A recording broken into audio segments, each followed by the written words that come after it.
Ça, c'est mon ordinateur. A priori, il fait ce que je lui dis. Il est apolitique, non genré, ne me juge pas sur la base de mes habitudes, mon sexe ou ma couleur de peau. Bref, il est parfaitement objectif puisque c'est une machine. Sauf que pas vraiment.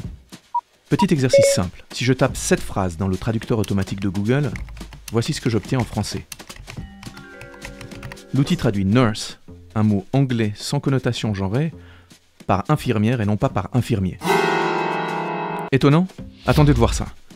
En 2016, le chatbot Tay, un petit robot en ligne intelligent créé par Microsoft pour discuter avec des adolescents sur les réseaux sociaux, a été suspendu après une journée d'activité seulement parce qu'il avait généré des messages misogynes, racistes et insultants. Mais oui, la technologie est parfois biaisée, et vous verrez, c'est d'autant plus troublant que cela peut avoir des conséquences dramatiques dans la vraie vie, comme la discrimination à l'embauche, la condamnation d'innocents ou des ratés dans la prise en charge médicale. L'intelligence artificielle fait partie de notre quotidien. Moteur de recherche, assistants vocaux, aide à la conduite. Appliquée à la médecine, elle permet par exemple de faciliter la détection de lésions ou de tumeurs. Mais tout ne se passe pas toujours comme prévu. Pour expliquer les biais de la technologie, il faut d'abord rappeler ce qu'est l'intelligence artificielle. C'est une série d'algorithmes, des instructions sous forme de code informatique, qui permettent à des machines ou des programmes d'effectuer des tâches qui imitent l'intelligence humaine et lui permettent de faire des choix. Ces systèmes peuvent s'améliorer au fur et à mesure en fonction des informations qu'ils recueillent, ce qu'on appelle le machine learning. Mais l'intelligence artificielle s'entraîne sur des données créées et fournies par des humains. Si Google Translate estime que nurse est par défaut une infirmière, c'est que le corpus sur lequel il s'est entraîné, soit des millions d'exemples traduits sur le web, le lui a appris. Elle, c'est Daphne Marna. Elle est anthropologue et CEO d'Unbias, une start-up technologique active dans l'intelligence artificielle, et elle s'est donnée pour mission de lutter contre les a priori sexistes de l'IA. Donc les biais dans l'intelligence artificielle, il y en a partout. Parce qu'en fait, un biais, ça permet de différencier une information, le traitement d'une information d'une autre. La problématique, c'est l'identification des biais qui pourraient créer une discrimination dans les prédictions que font la machine. Et ces biais-là vont être différents en fonction du signal que traite la machine. Aujourd'hui, dans l'état actuel des choses, les algorithmes traitent soit de l'image, soit du texte. Ils ne traitent pas encore les deux. Donc, il n'a pas la vision, par exemple, d'un contexte, d'une phrase dite dans son contexte, parce qu'il ne va pas associer l'image.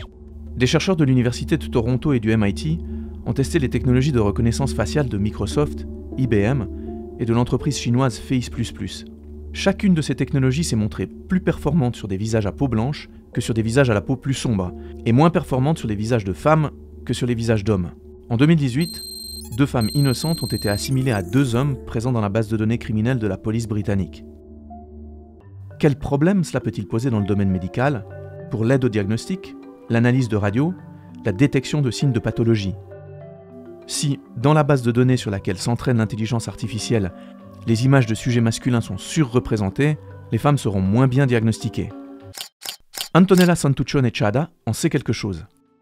Elle a cofondé le Women's Brain Project, une organisation active dans la recherche préclinique et clinique sur la santé cérébrale des femmes. One study pointed to the fact that when AI was used to study chest pathology based on X-ray imaging, if the algorithm was trained only on a male population, was not good to diagnose on the male population itself the pathology underlying the whole thing. Rather, when the AI piece was trained with both the female dataset and the male dataset, then the accuracy of the result of the test was much better.